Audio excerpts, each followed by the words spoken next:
Armada Book 7 Chapter 6, The Alien Commander Part 1. The streets smell of burned houses and buildings. There was heavy mist in the air mixed with smoke from all the buildings bombed and strafed earlier in the day. The smoke floated down, moving closer to the ground at early morning. "We have to head back to base. Meadows, take point," Commander Roger told his men. They have stayed all night getting videos of the alien ships and base. The small recon group of 6 weaved through the rubble mostly inside sewer drains and building basement parking lots. They knew when to run and when to relax their pace. They moved quietly, maintaining proper distance dictated by the rubble around.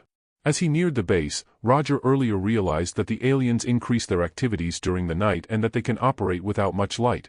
They also realized the aliens operate the least as morning breaks, which may be reasonable since they have all been working at night. At daybreak, the drone and small ships start their sorties. These sorties are more defensive than offensive since there are no real and strategic targets to deal with, especially within the 30-mile radius where more than half of them operate. They rarely go beyond this radius and they seemed content on controlling anything within this radius only. Then he looked at his Magic 5. He personally recruited these 5 for their various outstanding physical, intellectual, and military abilities, and also because they can make him laugh. The 5 is a mixed group. Meadows is an Asian who fought an effective guerrilla warfare on the aliens very early on, leading a team who are all now commanders of their own guerrilla groups. His Magic 5 had one young woman named Linda, very smart, speaks several languages, works extremely hard, and an experienced fighter pilot. Another was a guy named Kirk Johnson, a colonel in the Special Forces. Roger thought he was rather too young for his rank. Kirk was one brave fellow who will take on or volunteer for any job, even extremely hazardous ones, without second thoughts. One was an English guy named Pierce, their tech guy, and the last one was college professor named Oliver Reek, who turned out to have just come out of a long stint with the military special forces. Today is one of the most important days for him. He would take a 3-hour nap and start his plan to meet up with a small group of scientists he has been monitoring since he arrived in this planet about 10 years ago. He introduced himself to each of them 8 years ago when they were younger. He told them he would meet with them again after several years to show them something. Then the aliens came. These aliens were unknown to him. At first he thought the aliens were the Maccabees who treacherously killed his boss, a top military commander. They also assassinated the top military commander's wife. Then they manipulated the military commander's son to fight for them as their new Armada's supreme commander as an act of revenge for the alien killers. He realized these aliens who arrived in this planet were most probably allied with the Maccabees since the first thing they did was to kill the Armada personalities like Andrew, Timmy, Alan, Eric, and his double, and a lot of other key personalities he does not know. They did not show themselves until they accomplished their mission. But they left out Billy, Ellie, Rabina, and Rebecca.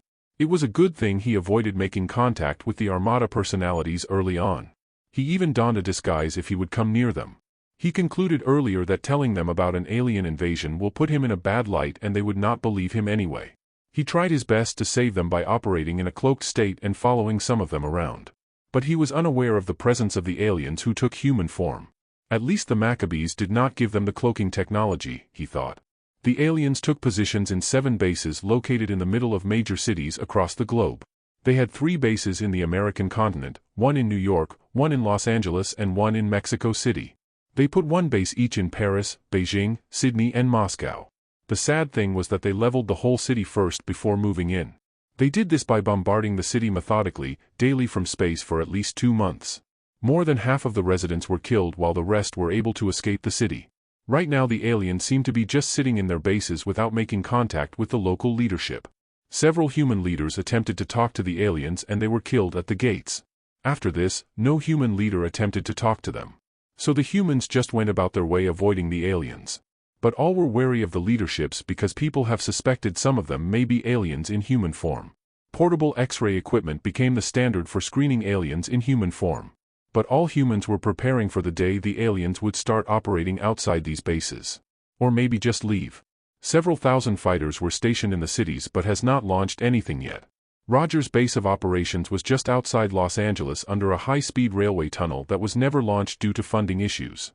After destroying all the satellites in space, the aliens bombed and destroyed all military bases, air bases, airports, and shipyards in the planet. They also made sure to kill all the top leadership in every country. They also bombed all facilities that were building ships, planes, or any heavy weaponry. The humans were in total chaos for at least 5 years until the American continent formed a new organization by doing away with their countries since all their leadership were killed anyway. The leadership was based in Colorado. Before evening fell he got on his big bike and drove to a city near the ocean. Reek rode with him in another bike while his other 4 team members went on to deliver their findings to State Central Command. It was almost evening when they parked their bike in front of a building housing several families. The duo went in, past the X-ray guard and walked around asking for Ellie Rivers. "I'm Ellie Rivers," Ellie said. Roger shook her hands. "Yes, I'm Roger and this is Reek. We met about 10 years ago when you were still in school and I told you then I would like to talk to you again after several years. I would like you to come with us to look at something." Ellie seemed to remember meeting Roger. Then she saw Roger and Reek were wearing commander pins and she knew they were part of the anti-alien resistance. "Sure. Let me get my bag and tell my mom." Ellie was not inquisitive but Roger knew the unasked questions in her mind. She was out for an hour and Roger and Reek waited near the guard, taking defensive positions to guard the place. Ellie walked to them carrying what looked like a hiking backpack. She wore boots on military-style clothes. She was also carrying a small submachine gun, dangling on her stomach, and a pistol on her side. "Ride behind me and we will go to San Francisco to meet up with another scientist named Rabina." After riding for several hours they arrived at a parking lot under a bombed-out building. The 3 went to the main stairs and went down 3 levels. They went around several corners following Reek who has a small coded map. After walking for at least a mile underneath buildings, they came to a basement of a large train station. Reek approached 2 men with rifles and, "We're looking for a woman named Rabina Perek." The 2 guards spoke in a foreign language to each other and one of them looked at Roger and Ellie. "Follow me," he said. They reached a large warehouse full of cars, old cars and trucks, and piles of car parts. The guard pointed to a woman in dirty blue overalls. "Rabina. Are you Rabina?" Reek asked. "Yes, how may I help you guys?" Rabina stared at the pins on Roger and Reek. Roger introduced themselves. "We met about 8 years ago and right now we need your help. We would like you to come with us. It's going to be a very long trip." Rabina nodded. "Let me get my gear and change," she told them in a low and soft voice. Roger realized Ellie has been quiet all along. She has not asked anything about the trip and remained quiet and observing. "Ellie, I know you have 1,000 questions. But I realized I should not tell you anything until we reach my place for your safety. Even Reek does not know where we are going." Ellie just nodded. "Roger, I don't think we have the time to get the other woman. It's either we get Rebecca and leave Billy out or get Billy and not get Rebecca." Reek said. "I understand. I would choose Billy since he's along the way." Reek nodded. "Very good then. We would meet the guys before we reach Billy's area near Salem." Roger nodded. Rabina walked back to the garage in a little over an hour. She was wearing a black Special Ops uniform with a .45 caliber on her chest and a shortened shotgun strapped to her backpack. "We would be traveling for 3 hours then we would take a break and sleep for 5. Then we ride again and try to be near Salem before midday," Roger explained. Rabina nodded and walked over to a big bike with a sidecar. "You guys can put your gear on the sidecar, and Ellie can ride on it." Ellie walked near the sidecar and she realized it would be more comfortable than at the back of Roger's bike. She looked at Roger and gave a thumbs-up sign. "I also have extra battery chargers." Rabina lifted 2 small boxes on both hands and put the 2 behind the sidecar. She got 2 bike headgears and gave one to Ellie. "Roger, I can carry 2 more boxes. Reek, get 2 for your bike." They both got 2 boxes and strapped them at the back seat of their bikes. Their ride was uneventful even if they had to go through 5 checkpoints where they were X-ray scanned. The commander pins worked miracles with the guards. At a rest area, Reek, "We would meet the guys underneath a large bridge 20 miles from here. I will go ahead 4 miles then I will radio in if it's safe." Roger nodded. Reek approached the bridge and looked for a way to go underneath it. He saw that the bridge had a large bomb blast chipping away a small portion of the entrance. He thought the attacking alien ships must have had a hard time targeting the bridge because of the tall trees. He was about to park his bike when Meadows appeared from behind a large tree. Meadows gestured for Reek to come over. Reek saw that the 4 had a large truck with a flat bed full of gear. He called Roger to come over. Roger arrived with the 2 women and wasted no time introducing the 2 to his team. "You 2 must be very important for Roger to look for you," Linda commented on the 2. "Linda, they are not only very important to us but to the whole universe and more." The team had questioning looks. Even Ellie and Rabina had questioning looks. "Boss, our intel say Billy is working in a tree farm as a field supervisor for years. It seems his wife's family owned the farm and his wife was killed in the initial attack while she was in one of the cities bombed from space early on. Kirk said. Are you sure you want to get this guy instead of Rebecca? Reek asked Roger. Absolutely. You could say this guy has a very special talent. But you told me you have not met this guy. Reek said. Yes, but I heard about him. But I did not hear about his wife getting killed or of him having a wife at all. Boss, you're really strange. Meadows said, and they all laughed. You know me. Meadows, get this bike and ride 1.5 miles ahead of Kirk. Kirk, take Reek's bike and follow Meadows. Linda, drive half-mile behind Kirk. Rabina, you ride behind the truck. The group drove for a few hours until checkpoint ahead. Does not look like military. 3 MG positions. One left, one right, one ahead past the checkpoint. Slowing down for you to take positions. Meadows said as he slowed down and pretended that his bike is losing power. Then he stopped and walked his bike nearer the checkpoint. The guards did not seem to notice him until he was just a few yards away from the left MG position. Hey, what do you think you are doing here? A guard asked. Another guard with a red band on his right arm moved past Meadows and looked at his bike. Did you look at the power source? He asked. I have 2 more battery packs, I just need a few tools and some space to put them in. I think I have them inside the side packs. We're in position, Meadows heard in his headgear. You have a commander pin. We do not honor those here. The guard said. You are all obliged to help me in any way we asked you to. The guard with red band stepped nearer and, or what? Or I will kill all of you for cooperating with the aliens. I could shoot you now for talking like that. I will give you another chance. Tell me you will cooperate and provide assistance as needed or die where you stand. He pointed a finger at the face of the guard with red band. The guard with the red band tried to get his gun out of his right holster to shoot Meadows. Then Meadows heard 2 shots, almost simultaneous, and he saw the 2 guards fall with large holes in their torso. Before the guards hit the ground, 3 missiles hit the 3 MG positions. Meadows got his .50 caliber revolver and moved near the small guardhouse. Then he saw a young male, probably 11 to 13 years old, hiding behind the small counter. Stand up and lay face down on the ground over there beside the MG position. The boy ran, knelt and laid face down on the ground.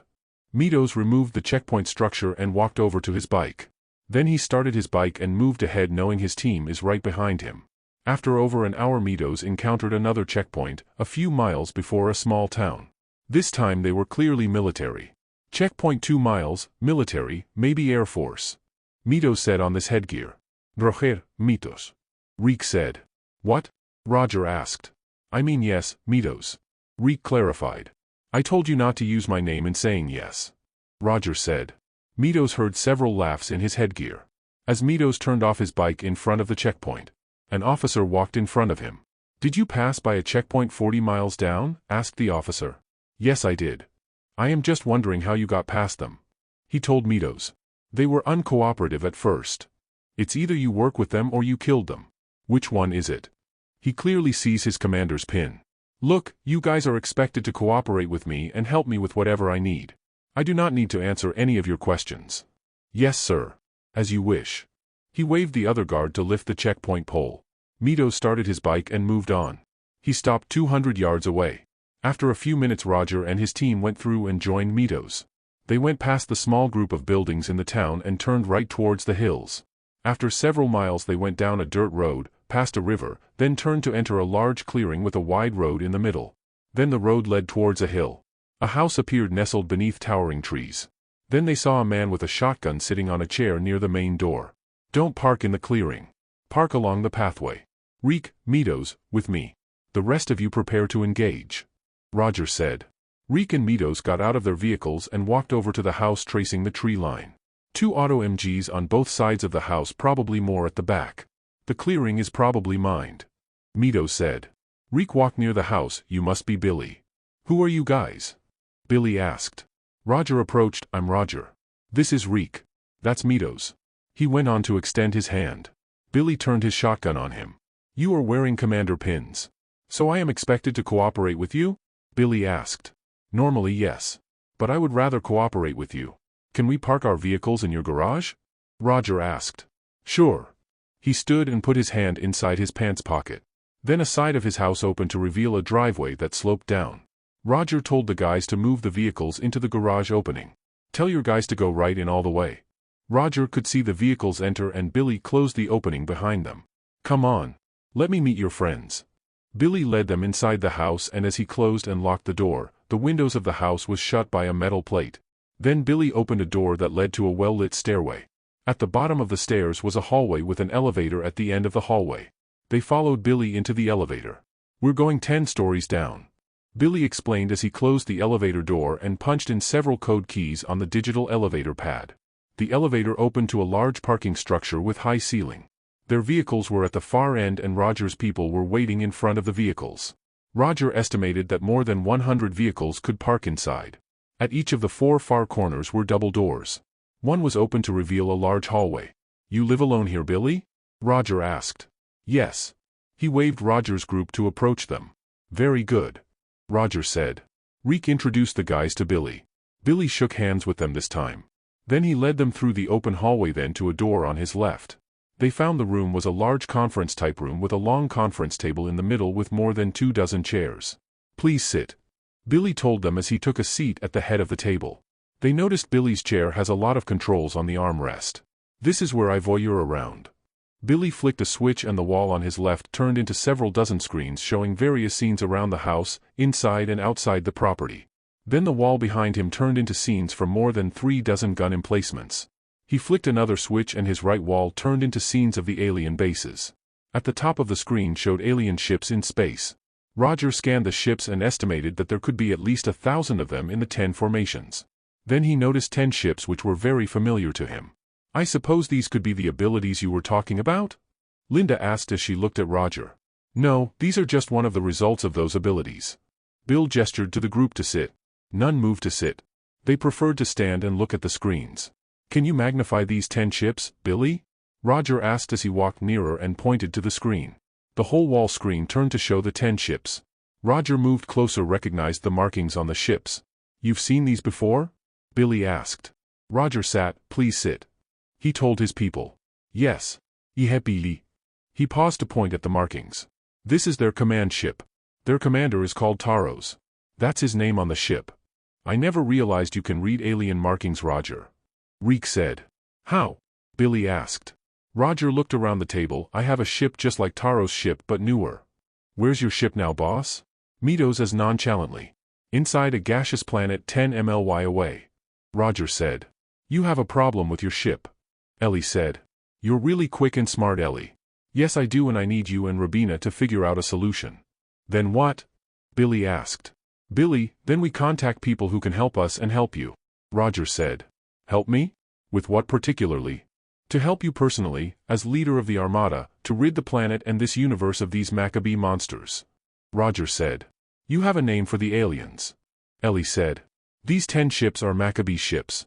The other 1,000, I do not know. But I will find out soon enough. Roger explained. How do we get into your ship, Roger? Rabina asked. Okay, Olive, can you come over please? A hologram of a woman appeared. This is Olive, she is my ship human representation. Olive, tell us, what's wrong with you? Roger asked. Hi Ellie, Rabina. I am glad you are here to help. Roger, it would be better if they were in the ship so they can see what I am going to talk about. Olive said. Okay, TP us all to the bridge. Welcome to Roger's ship.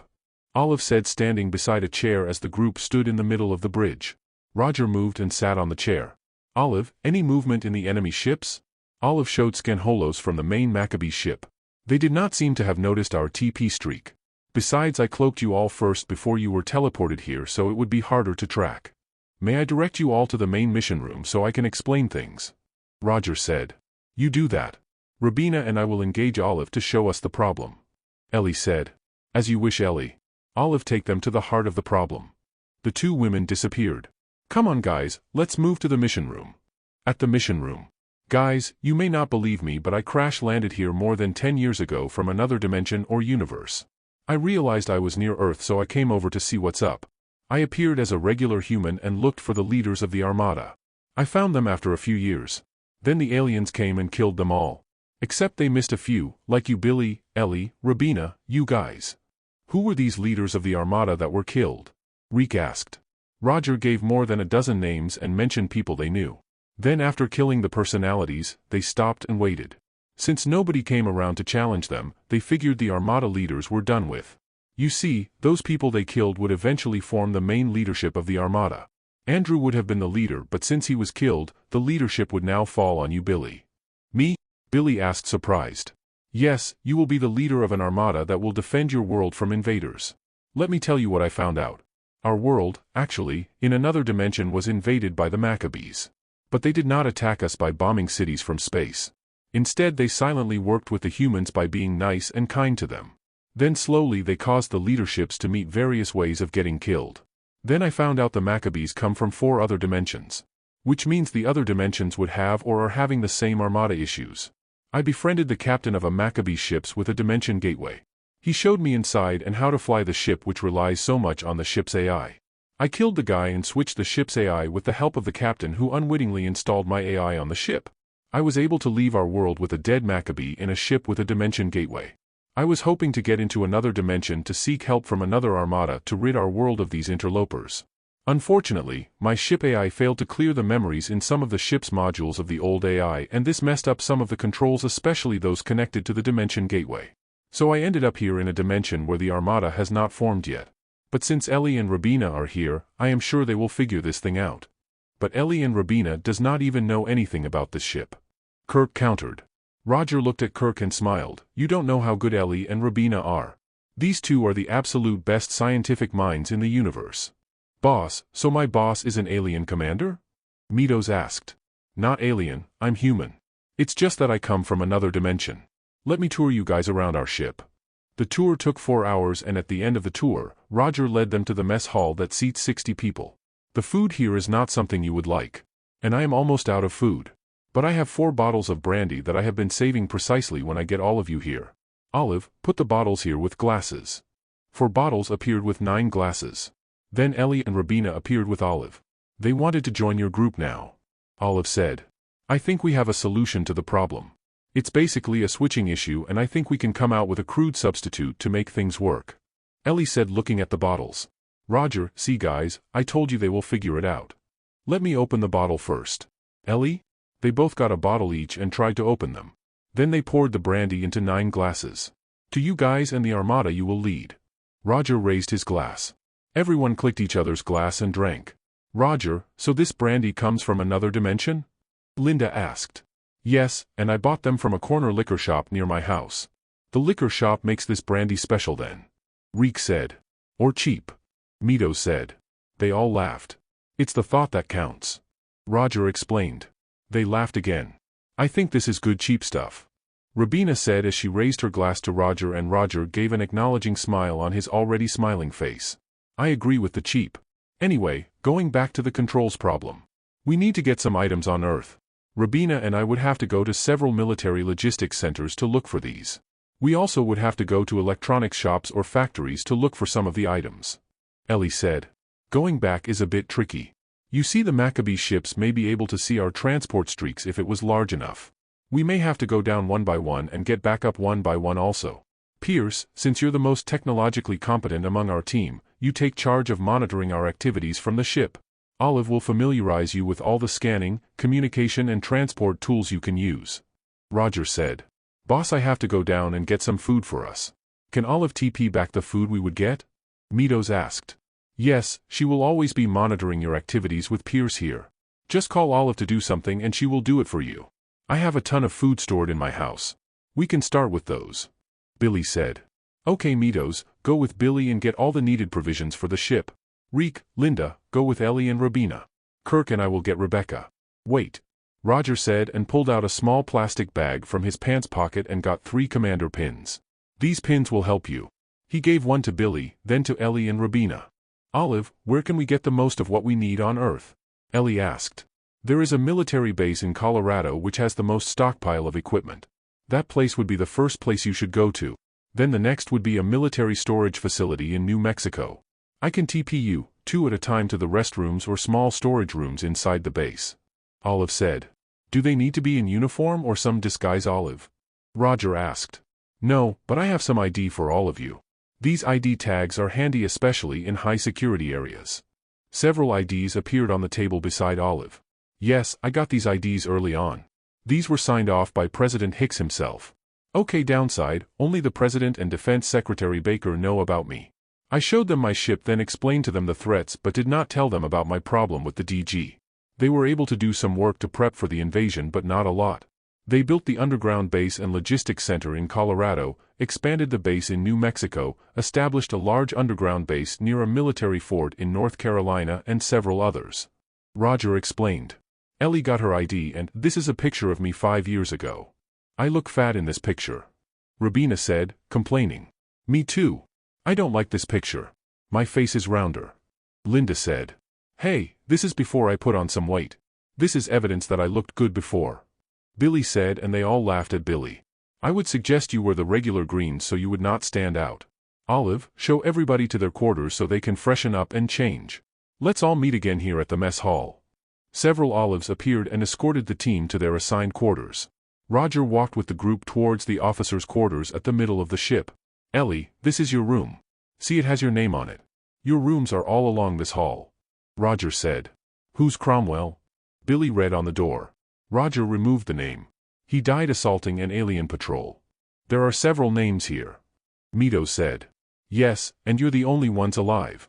Who's Tony? Billy pointed to a name on his left. That's for your cousin Tony.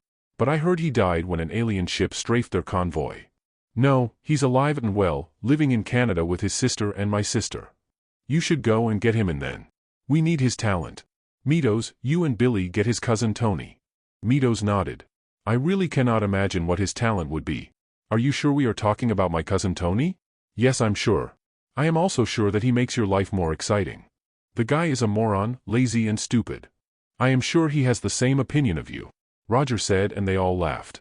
After an hour, at the mess hall, Roger was waiting sipping coffee with Olive beside him.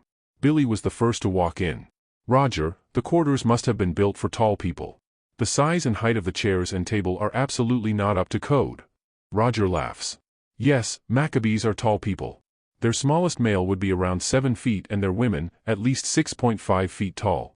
I know you guys would not like their bathing lotion, so I put soaps in your bathrooms. But I am sure you would enjoy their beds. Yes, the bed is fine. But I would prefer to have my own bed brought up here. Pierce and Mitos walked in. Boss, I like my unit. Large and complete, like a small house. Pierce said. I agree. Mitos said. Mitos, you and Billy will beam out first. Then we have to wait another hour to beam the second team, then another hour to beam the third. I would like to be in the second team. Who's my partner? Ellie asked. Reek would be your partner. Roger said as he saw Reek walk in and then sat beside Billy. Roger, I think Rabina and Linda should go to the New Mexico facility while Ellie and I would go to the Colorado Center. Reek said. Roger nodded at Ellie, who smiled. I agree. Billy, Mitos, Olive will give you a tablet with the mission details. You would find the information in these tablets useful in locating your target. Roger, if I would become the leader of the Armada, then Tony would have to report to me, right? You may want to lord it over your cousin, but Tony will not let you. In the end you have to just let your cousin be. Is it absolutely necessary to get Tony here with us? Right now? Billy, assassins could be working their way towards your cousin. He might get killed before you get him. That is why it is so important to do this, to preserve the personalities of the Armada. Fine, Olive, where is my tablet? Olive made a tablet appear before Billy and Mitos. I would suggest you wear civs with your commander pins. Olive said. Their clothes are fine, Olive. Just don't wear your IDs when you walk around. The enemy might get your name and send people to kill you.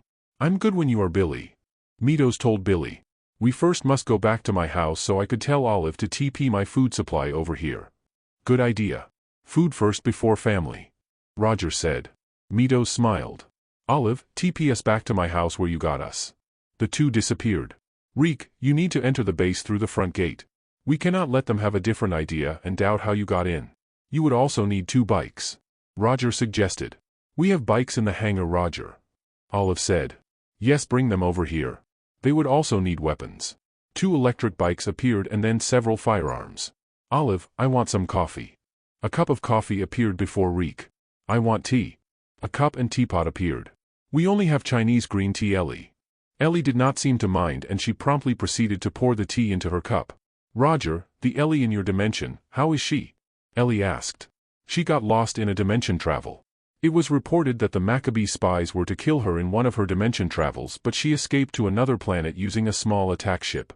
Instead of looking for her in so many planets, they simply left her. So nobody knows where she is. But if I know Ellie, she would hide for a while, then go to a human planet to mingle around and live there until the Armada finds her. Anyway, like you, she is the smartest of the smarts. Olive told me about you. That you were part of the top team and one of the top leaders of the Armada. I'm surprised she was so open in giving me any information I wanted. Ellie said. Of course, you're Ellie Rivers. Olive will always follow and do as you want. You see, you helped Vicky, my boss wife, and her team design and build Olive. When she was assassinated, you took over as project team leader. Olive is the most advanced AI our brightest minds could come out with. Olive is at least 1,000 times smarter than factory-supplied ship AIs. She was designed to take over any Maccabee ship AI with a simple push of a button from the ship commander. And yes, I am, and also the top target of our enemies. So we are in an ongoing interdimension war with these Maccabees. Yes. These people are very smart, technologically advanced, and control a lot of planets. We cannot win this by ourselves. That actually makes a lot of sense. I have often wondered why they are here and why they have not done anything except kill people, very specific people. Then sit there as if waiting for something to happen. They do not even want to make contact with humans. For an army of several species to move and simply do these is beyond me. Ellie said. Would it also add to your wonder that these Maccabees come from 18 BLY away? They have 4 colonies with more than 1,000 planets. They traveled for more than a year to be here. Ellie looked at him. 18 BLY. That's quite far. So in this interdimension war, we do have allies too, right? Reek asked. Yes, I believe so, but I have not met any of them. Remember, there are endless number of dimensions, and in large numbers, probabilities of something occurring is often skewed against you. Rabina, Linda, and Kirk walked in. Roger, I do not like the color of my unit. I like the size and the bed though. Do you have another unit with either white or greenish-white colored walls? Linda asked. We have one, but it's not a commander's quarters. We can ask Billy to bring some paint and painting equipment so you can paint it yourself. Olive suggested. Let me think about it. Linda said. Olive, can I have some coffee please? Rabina said. A cup appeared in front of her. Olive, do you have some ice cream? Chocolate? Linda asked. Yes. Please wait. Olive said. I have a ton of ice cream. When I first got here, ice cream was the first on my list. You know, Roger, your ship AI is really handy. Ellie said. Especially when you're in the field. She is always monitoring you, and if you get into a tight spot where you could die, she will beam you out back here. Roger explained. Do you have a way for us to communicate with Olive when we are in the field? Rabina asked. I had one that I wear in my ear, but I don't have it now. Olive, do you have the schematics on the earpiece communicator that we wear in the field? Yes, let me put them in your tablets, Rabina. Ellie. Rabina looked at her tablet and said, I don't think we can build these. The type of frequency and modulation does not exist on Earth. I think we can just pretend using a local earpiece or comm device to talk to somebody, but we are actually talking to Olive, and Olive can just communicate through the comm device or earpiece. I like the pretend part, like talking in an earpiece, except that we are actually talking to Olive. At least we would not appear as crazies talking to ourselves. Ellie said. They all laughed. With all the advanced technology around us, we had to pretend to have something we don't. Rabina said. They laughed again. I can transmit my voice over to your local earpieces like these. Several earpieces appear. Rabina and Ellie wore the earpieces. Can you hear me now, Ellie, Rabina? Both of them nodded. Go over to Billy and Mitos and give them the same pretend earpieces. Roger told Olive. I am telling them about the earpieces now. Billy has a lot of provisions, good for more than 3 years on this ship for 100 people. We will only take half of the provisions. Do you have drones on the ship? Ellie asked. Yes, but very large. Olive said. I would like to build one that is as small as my head but can scan, eavesdrop, and provide images to you so you can show these as holos. Ellie said. Very good, Ellie. Olive, bring over one of our hovering repair bots. Roger said. A rectangle robot appeared. It has 4 arms and light at the center that can illuminate what's in front of it. This will work. Olive, can you control its movement? Ellie asked. Yes, including its arms and light. If we cloak this, then the aliens would not see these unless we send them over to the cloaked Maccabee ships. Rabina said. Yes, the Maccabees are often cloaked, and when they are cloaked, they will see the repair bot. But then, they would think it's just one of their repair bots moving around for some repairs. Come on Rabina, let's convert one of these repair bots into a spy drone probe. The two left the mess hall followed by the repair bot. Now I understand what those two are capable of, Linda said. Those two are naturals at these sorts of things. I would not be surprised if they can come out with the spy drone within 2 hours. My issue is that we may have to steal some drones from the enemy to come out with a very effective network. I only have 300 of these repair bots and Olive needs them. After an hour Ellie walked back into the mess hall followed by 2 repair bots. I removed the light at its center and mounted a regular camera. The intel will stream back to Olive using its normal channels but encrypted to appear as repair data. Rabina is setting up some more with a few more capabilities like scanning and enhanced audio and visuals. Ellie said. So those repair bots will follow us cloaked? Reek asked. Yes, well ahead and move around us. But Olive would have to tell us what it sees and hears. Shall we go? Reek said and stood. He mounted the bike Olive sent earlier. Ellie and Reek disappeared. Olive provided 2 holos, one showing Reek and Ellie riding forward and another scene showing an intersection where several groups of armed men were resting in the ditches on both sides of the road. They counted 32 men deployed in 4-man teams equally on both sides of the road. 4 teams were deployed several feet from the teams nearer the road. This could be an ambush position. Olive have the drone hover higher and scan around, maybe there is a group that's about to pass by this position. Linda said. As the drone flew higher it showed a military convoy of 5 cars, 3 APCs, 2 transport trucks and 2 Humvees moving fast from the east. I am telling Reek and Ellie about the possible ambush. Olive said. Reek and Ellie could intercept the convoy and warn them if they move a bit faster. Linda commented. Olive, tell Reek to intercept the convoy. He said they will intercept. After a few minutes they could see Reek and Ellie dismount from their bikes at the middle of the road, waiting for the convoy. The ambush teams have a drone hovering near the hills on the left. Do you want me to knock it out? How? Linda asked. I could send an EMP beam targeted toward its communications chips or I could TP metallic chips inside its moving motors and even short out some of its boards. The Maccabees might see the EMP spike. Just knock it out mechanically. Roger said. The drone is crashing. The convoy will see Reek in a few minutes. Linda said. Reek is sending the rear drone towards the convoy. They could see the convoy had military and civilian personnel. The 2 transport trucks have several dozen civilians with children. They could see a few were elderly people. On the other holo they could see the armed men at the intersection react to the loss of their observation drone. 2 teams started to move forward towards the convoy making their ambush positions longer. Ellie, move your bike behind that tree and let it lay on the ground. Hide behind the other tree. I will move back a little, you know, just in case they don't stop. Ellie moved quickly and waved before she hid behind the tree. The convoy did stop, 20 meters from Reek's bike. 4 men got out of the lead Humvee with drawn weapons pointed at Reek. 2 stayed right in front of the vehicle while 2 approached Reek. Ellie could see the guy behind the mounted 50 calories MG scanning the area with the MG. Good morning. I'm Commander Reek. The female officer held her short M18 rifle pointed at Reek. I'm Captain Solis. I see you have a commander's pin. What do you want?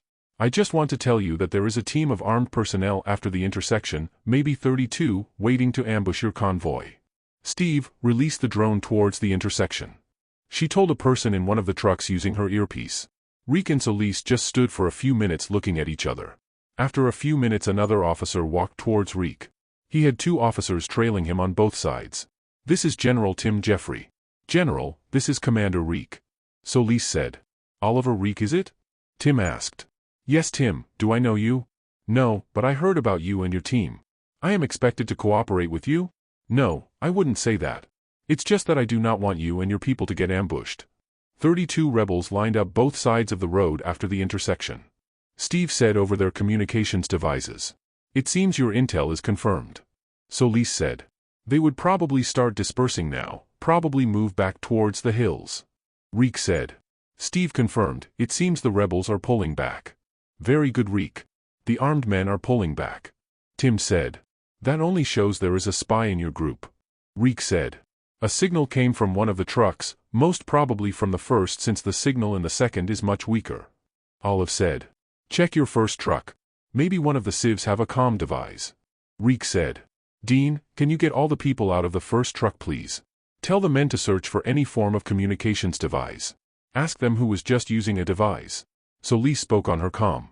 The rebels are moving towards the hills. Steve said. So where are you headed Reek? Tim asked. We're headed towards the main base. We're headed there too. Why don't you ride with us? We'd rather go ahead, another ambush group may be out there. He told Ellie through her comm device to mount her bike. We are leaving the area.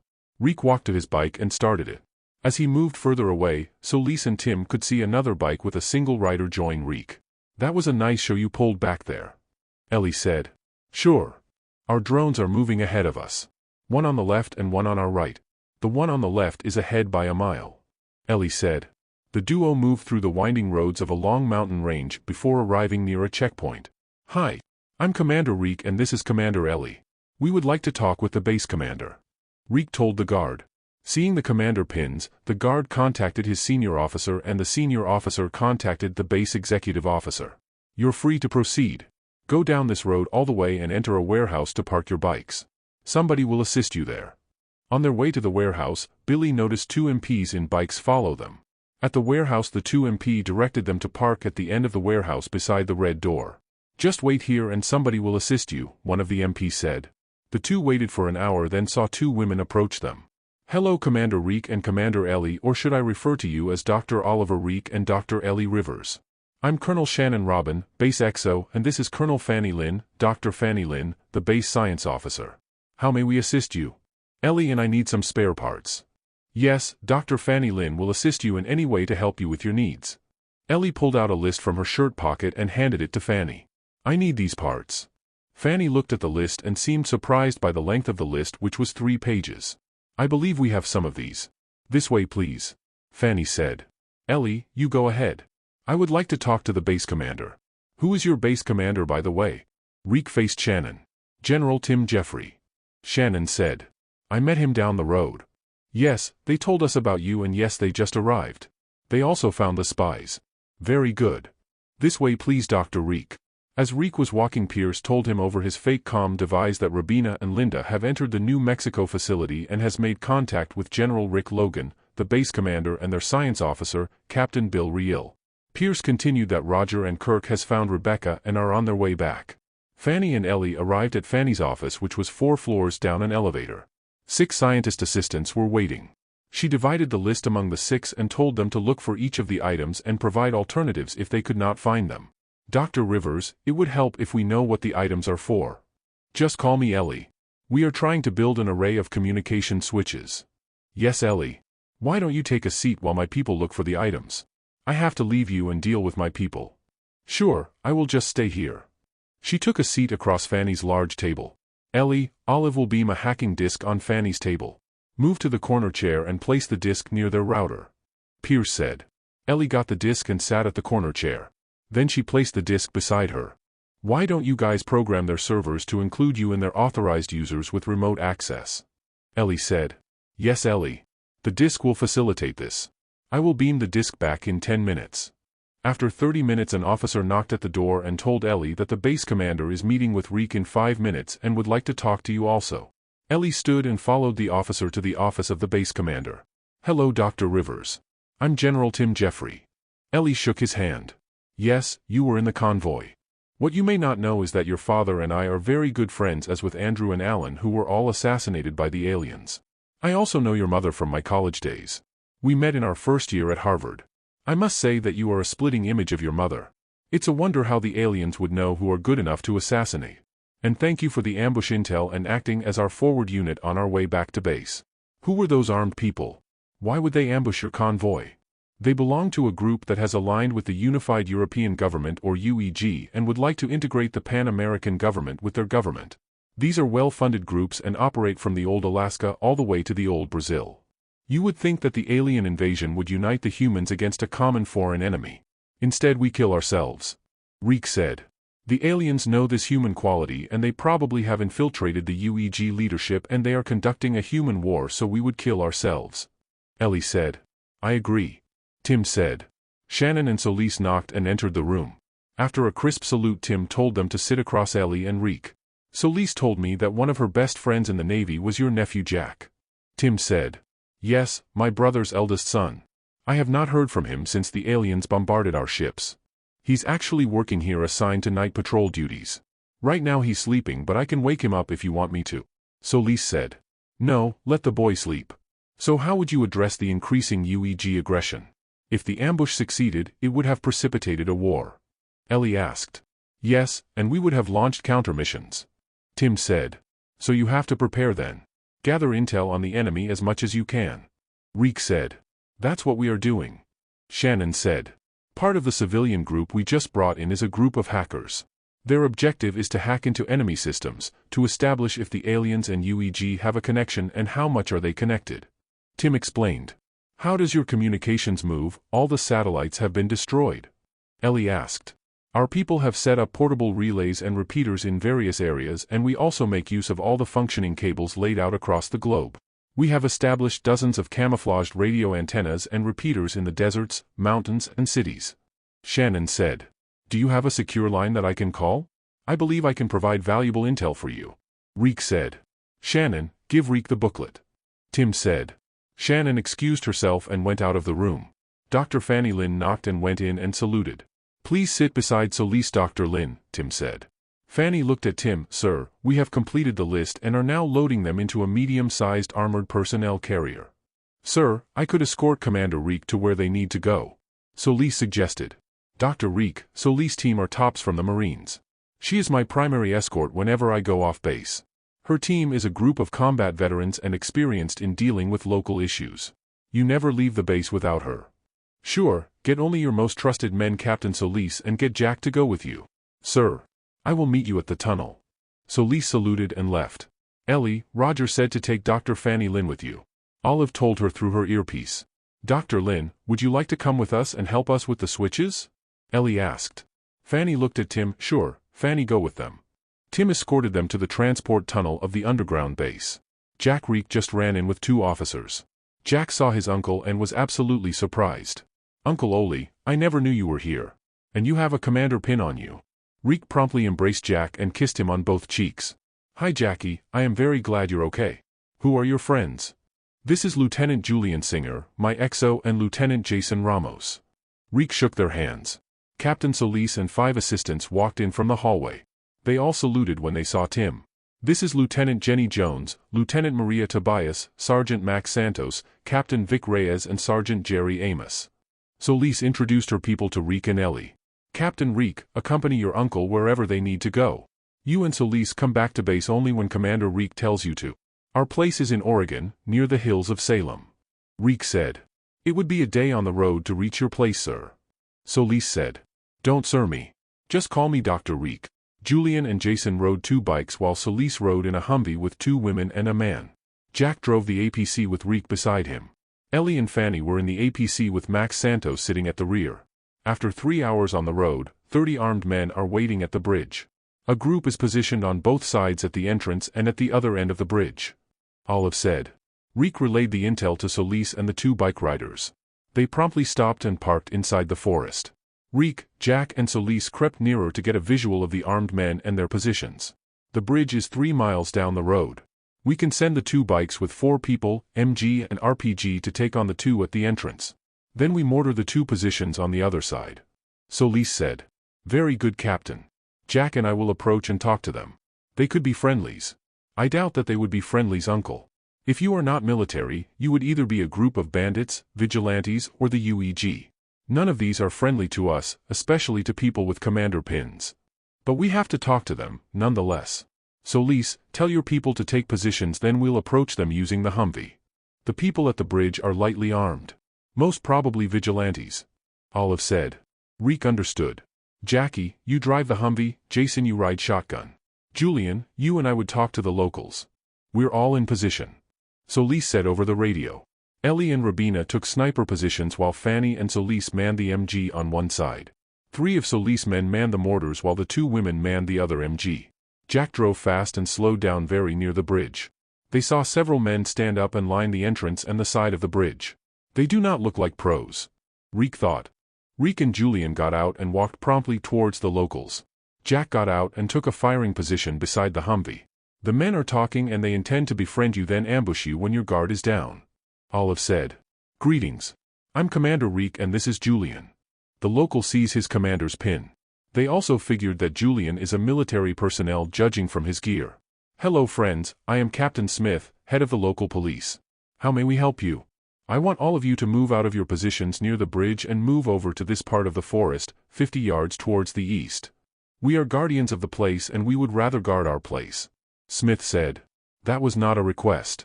That was a command. I can order my people to kill all of you where you stand right now. Or you can live by simply avoiding being near us.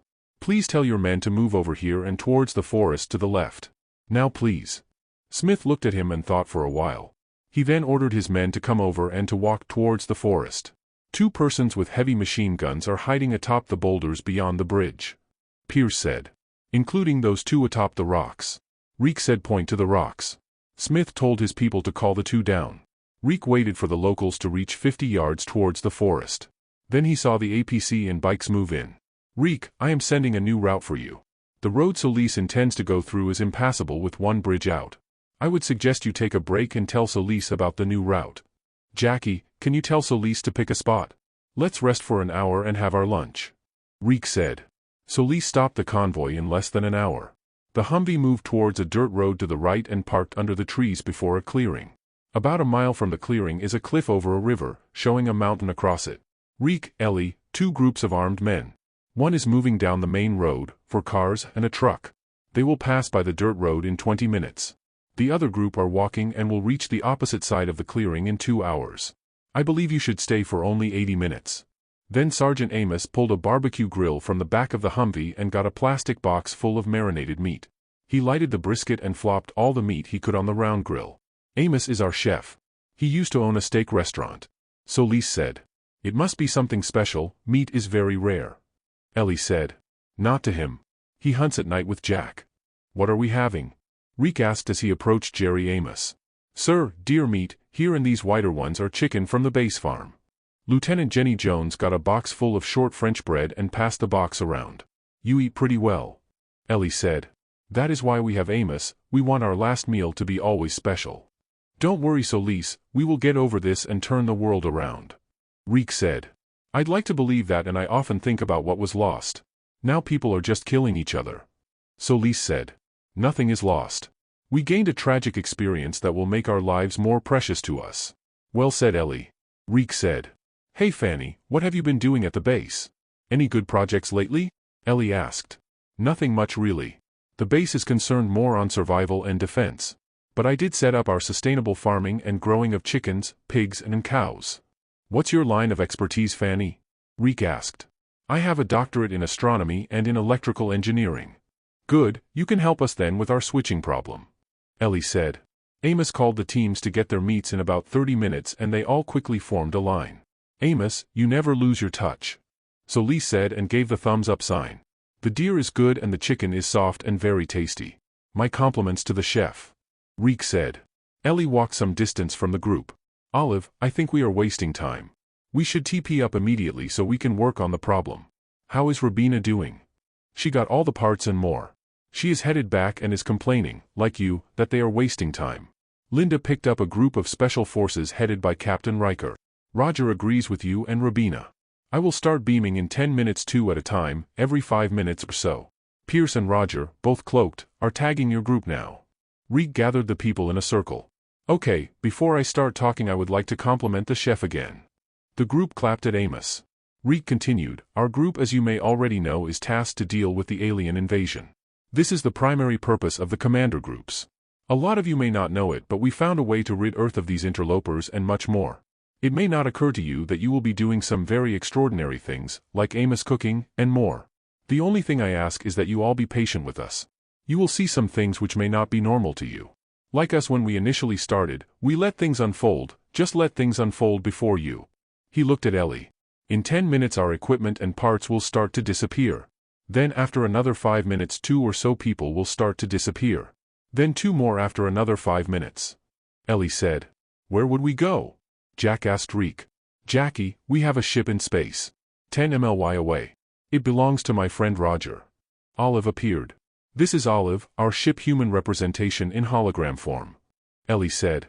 You can ask her anything and she will answer. They all looked at Olive.